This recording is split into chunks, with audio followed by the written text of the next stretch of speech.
Film शुरू होती है 1959 में और हम देखते हैं इप को, जो कि अपनी वाइफ और छोटे बेटे के साथ हांगकांग में रह रहा होता है और इप ने अपने बड़े बेटे को स्टडीज़ के लिए फूशान भेज दिया होता है। जिसके बाद ब्रूस ली इप के पास आता है और उसका स्टूडेंट बनना चाहता है और कहता है कि जब वो छोटा था तब वो इप के पास सीखने के लिए आया था और इप ने उससे कहा था कि जब वो बड़ा हो जाए तब आकर उससे मिले। इप उससे कहता है कि वो उससे अपना स्टूडेंट क्यों बनाए, जिसके जवाब में वो उससे कहता है कि वो बहुत फास्ट है।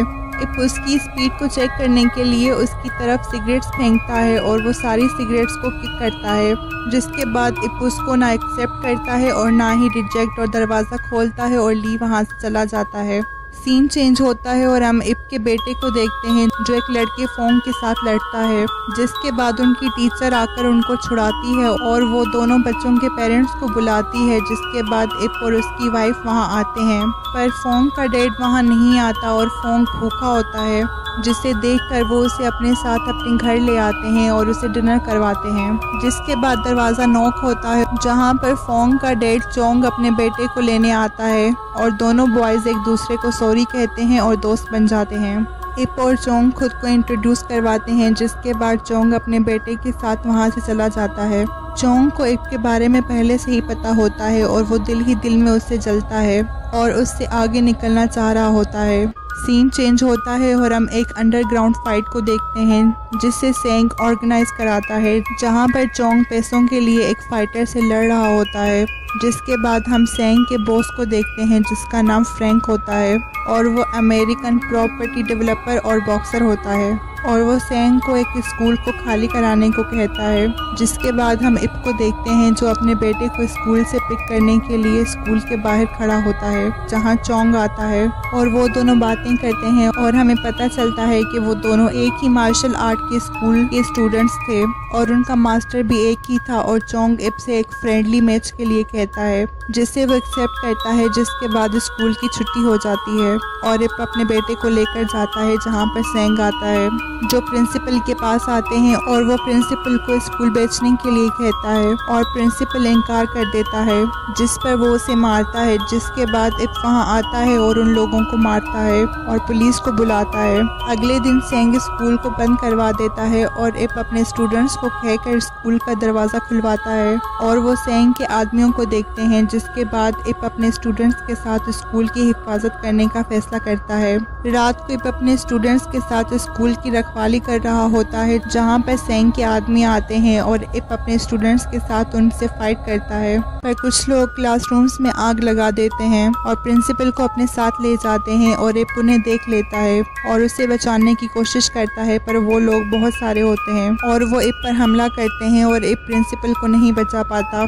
जहां पर अचानक से चोंग आता है जो प्रिंसिपल को बचाता है और उन लोगों से लड़ता है और इप भी चोंग को लड़ते हुए देखता है जो उन लोगों को मार रहा होता है। जिसके बाद वो सब लोग भाग जाते हैं और सब लोग इप का शुक्रिया अदा करते हैं और इप चोंग को थैंक्स बोलता है। इप की वाइफ उसके साथ टाइम गुजारना चाह रही होती है, पर इप स्कूल की प्रोटेक्शन में बिजी होता है। जिसके बाद हम चोंग को देखते हैं जो अपना मार्शल आर्ट्स का स्कूल खोलना चाह रहा होता है और वो एक जगह देखता है, पर उसके पास पैसे कम होते हैं और वो वहाँ से चला जाता है। नेक्स्ट सीन में हम इप की वाइफ को देखते हैं जिसके पेट में दर्द होता है और वो फार्मेसी से दवाई लेती है। इप स्कूल की रखवाली कर रहा होता है, जहां एक आदमी आता है जो सेंग के बुरे कामों की वजह से उस पर गुस्सा होता है, क्योंकि सेंग पास्ट में उसका स्टूडेंट रह चुका होता है।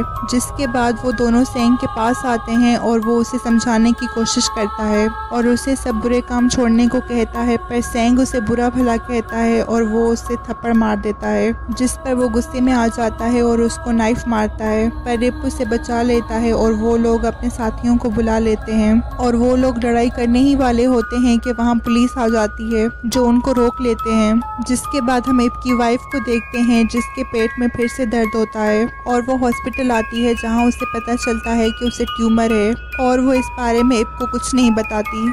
जिसके बाद हम चोंग को देखते हैं जो अंडरग्राउंड फाइट लड़ रहा होता है और सेंग उसके स्किल्स को देखकर उसे पैसों के बदले अपने साथ मिलाने की कोशिश करता है, जिस पर वो राजी हो जाता है क्योंकि उसे मार्शल आर्ट्स के स्कूल्स खोलने के लिए पैसों की ज़रूरत होती है। जिसके बाद वो सेंग के मास्टर की शॉप पर आता है और उस पर हमला करता है और वो दोनों लड़ते हैं और मास्टर अपना डिफेंस नहीं कर पाता और चोंग उसका बाजू तोड़ देता है। जिसके बाद एक नर्स इप को फ़ोन करती है और उसे मास्टर के बारे में बताती है कि वो हॉस्पिटल में एडमिट है और नर्स से वो फ़ोन कॉल सेंग ने करवाई होती है। इप मास्टर से हॉस्पिटल में मिलने आता है जहां उसे पता चलता है कि वो फ़ोन कॉल मास्टर ने नहीं करवाई थी। उधर सेंग अपने साथियों के साथ स्कूल आता है और दूसरे बच्चों के साथ साथ इप और चोंग के बेटों को भी किडनैप करता है। इप का स्टूडेंट उन्हें रोकने की कोशिश करता है पर रोक नहीं पाता और सेंग उसे प्रिंसिपल को 2 घंटों के अंदर शिपयार्ड लाने को कहता है और ऐसा ना करने पर वो बच्चों को बेचने की धमकी देता है। जिसके बाद इप स्कूल आता है जहाँ उसे बच्चों की किडनैपिंग के बारे में पता चलता है। जिसके बाद वो शिपयार्ड आता है पर इप कुछ नहीं कर पाता क्योंकि सेंग के कब्जे में सब बच्चे थे जिन्हें वो नुकसान पहुंचा सकता था। तभी वहाँ चोंग आता है जो अपने बेटे को छुड़वा कर ले जाता है और सेंग उसके बेटे को छोड़ देता है क्योंकि उसे नहीं पता होता कि वो चोंग का बेटा है।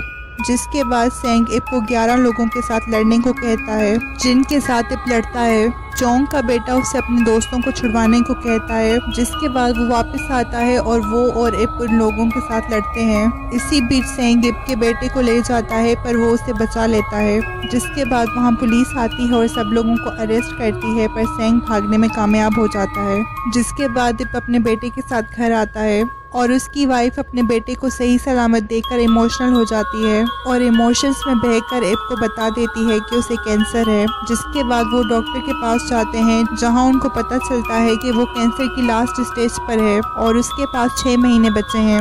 नेक्स्ट सीन में पुलिस चीफ फ्रैंक के पास आता है और उससे अपने सारे काले धंधे कुछ टाइम के लिए रोकने को कहता है और फ्रैंक इप की फ़ोटो न्यूज़पेपर में देखता है जिसकी वजह से वो प्रिंसिपल को किडनैप करने के प्लान में कामयाब नहीं हो सका था। जिसके बाद वो सेंग को काम से निकाल देता है और एक बॉक्सर को इप को ख़त्म करने के लिए भेजता है।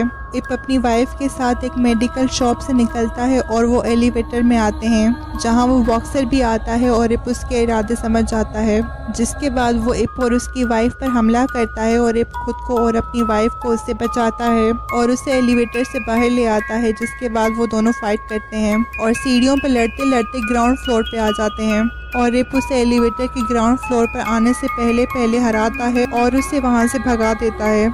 नेक्स्ट सीन में पुलिस ऑफिसर इप को फ्रैंक और उसके आदमियों से खबरदार रहने की सलाह देता है। जिसके बाद इप फ्रैंक का सामना करने का फैसला करता है और उसके ऑफिस आता है। फ्रैंक इप से डील करता है और उसे कहता है कि वो इप का पीछा छोड़ देगा अगर वो 3 मिनट तक उसके सामने फाइट में टिक जाए। जिसके बाद फ्रैंक अलार्म सेट करता है और वो दोनों फाइट करते हैं और इप के मूव्स उसकी भारी जिसामत और पंचेस के सामने फेल हो जाते हैं और वो खुद को उसके पंचेस से बचाता है। जिसके बाद इप को उसकी ताकत का अंदाज़ा हो जाता है और वो उसके लोअर हाफ पर हमला करता है और उसे गिराता है और उस पर अटैक करता है पर वो उसे खुद से दूर कर देता है। पर इप हार नहीं मानता और उठता है जिसे देखकर वो इप पर हमला करता है। इप उसको किक और फ्रैंक उसको पंच मारने ही वाला होता है कि तभी अलार्म बजता है और उन दोनों की फाइट ड्रॉ हो जाती है। जिसके बाद फ्रैंक उसका पीछा छोड़ देता है। उधर चोंग जिसने सेंग की पैसों के लिए हेल्प की थी वो उन पैसों से मार्शल आर्ट्स का स्कूल खोलता है। जिसके बाद वो न्यूज़पेपर में इप के बारे में पढ़ता है और उस एडिटर के पास आता है जिसने वो न्यूज़ पब्लिश की थी और उससे कहता है कि वो भी इप जैसा फाइटर है और उसकी मार्शल आर्ट्स इप की मार्शल आर्ट से बेहतर है और उसे कुछ पैसे देकर अपने बारे में भी लिखवाना चाहता है पर वो उसकी इस ऑफर को एक्सेप्ट नहीं करता। जिसके बाद चोंग उस रिपोर्टर के सामने एक मार्शल आर्ट्स के स्कूल के मास्टर को हराता है। जिसके बाद उसकी फ़ोटो न्यूज़पेपर में आती है। चोंग कुछ और मास्टर्स को भी चैलेंज करके हराता है जिसकी वजह से सिटी में उसकी रेपुटेशन बढ़ जाती है। जिसके बाद वो लोगों से कहता है कि वो इप से बेहतर मार्शल आर्टिस्ट है और इप की मार्शल आर्ट सही नहीं है। और वो रिपोर्टर्स और लोगों के सामने इप को चैलेंज करता है। इप इसके बारे में न्यूज़पेपर में पढ़ता है, पर वो इस फाइट पर कोई ध्यान नहीं देता और अपनी वाइफ के साथ ज़्यादा से ज़्यादा टाइम बिताता है। और चोंग अपना मार्शल आर्ट्स का स्कूल एस्टेब्लिश कर चुका होता है और स्टूडेंट्स को ट्रेन कर रहा होता है। इप ब्रूस ली के पास डांस सीखने आता है, जहाँ पर वो फिर से इप का स्टूडेंट बनने की कोशिश करता है, जिस पर इप उससे कहता है कि उसने उस दिन उसे वापस भेजने के लिए दरवाज़ा नहीं खोला था और वो ब्रूस ली को अपना स्टूडेंट बना लेता है। जिसके बाद फाइट का दिन आ जाता है और सब लोग इप का वेट करते हैं, पर वो वहाँ पर नहीं आता क्योंकि वो अपनी वाइफ के साथ डांस करने में बिजी होता है। इप के वहाँ ना आने पर वो चोंग को विनर डिक्लेयर करते हैं। इप की वाइफ डांस करते करते अचानक गिर जाती है, जिसके बाद वो उसे हॉस्पिटल में एडमिट कर देते हैं और इप अपनी वाइफ की देखभाल में बिजी हो जाता है। इप की वाइफ को पछतावा होता है क्योंकि उसकी इलनेस की वजह से इप वो चैलेंज एक्सेप्ट नहीं कर पाया था और वो चोंग के नाम एक खत भेजती है, जिसमें वो चोंग और इप की फाइट दोबारा से फिक्स करवाती है ताकि इप की रेपुटेशन खराब ना हो, और इप से भी इस बारे में पूछती है कि अगर वो बीमार ना होती तो क्या इप उस चैलेंज को एक्सेप्ट करता, जिसका जवाब वो हाँ में देता है। जिसके बाद वो दोनों चोंग के पास आते हैं और इप अपनी वाइफ को बाहर बिठाकर अंदर जाता है। उन दोनों के हाथों में पोल्स होते हैं और वो दोनों फाइट शुरू करते हैं। वो दोनों एक दूसरे पर अटैक करते हैं, पर उन दोनों के एक दूसरे पर किए हुए वार खाली जाते हैं और उन दोनों के पोल्स टूट जाते हैं। जिसके बाद वो दोनों बटरफ्लाई स्वार्ड्स के साथ अपनी फाइट शुरू करते हैं, पर इस बार भी उन दोनों के एक दूसरे पर किए हुए वार खाली जाते हैं। जिसके बाद चोंग इप को स्टेप करने की कोशिश करता है, पर इप उसे रोक लेता है और वो दोनों स्वार्ड्स उसके हाथों से गिर जाती हैं और वो निहत्था हो जाता है।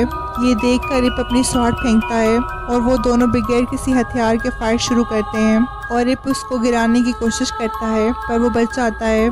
फाइट करते करते वो इप की आंख में अपनी फिंगर्स मार देता है, जिसकी वजह से उसको कुछ भी साफ नजर नहीं आता। जिसके बाद वो इप को पंचेस मारने की कोशिश करता है, पर वो खुद को बचा लेता है और चोंग को 1 इंच पंच मारता है, जिसका असर उसे होता है और वो अपने घुटनों पर बैठ जाता है और वो दोबारा खड़ा नहीं होता। चोंग अपनी हार मान जाता है और वो बैनर तोड़ देता है जिसमें उसने खुद को मार्शल आर्ट्स का ग्रैंड मास्टर बताया था। जिसके बाद इप उसे कहता है कि मुकाबला करने से ज़्यादा ज़रूरी अपनों के साथ वक्त गुजारना होता है, जिसे सुनकर इप की वाइफ मुस्कुराती है। नेक्स्ट सीन में हम पिछले पार्ट्स के सीन्स को देखते हैं, जहां पर उन दोनों ने अपने अच्छे और बुरे वक्त में एक दूसरे का साथ दिया था। जिसके बाद इप की वाइफ की 1960 में कैंसर की वजह से डेथ हो जाती है और इप अपनी पॉकेट वॉच में अपनी वाइफ की रखी हुई फोटो को देखता है और उसके साथ अपनी पुरानी यादों को याद करता है। जिसके बाद इप अपने बेटे को भी अपना स्टूडेंट बनाता है और अपनी लेगेसी छोड़ता है और इसी के साथ ये मूवी एंड हो जाती है।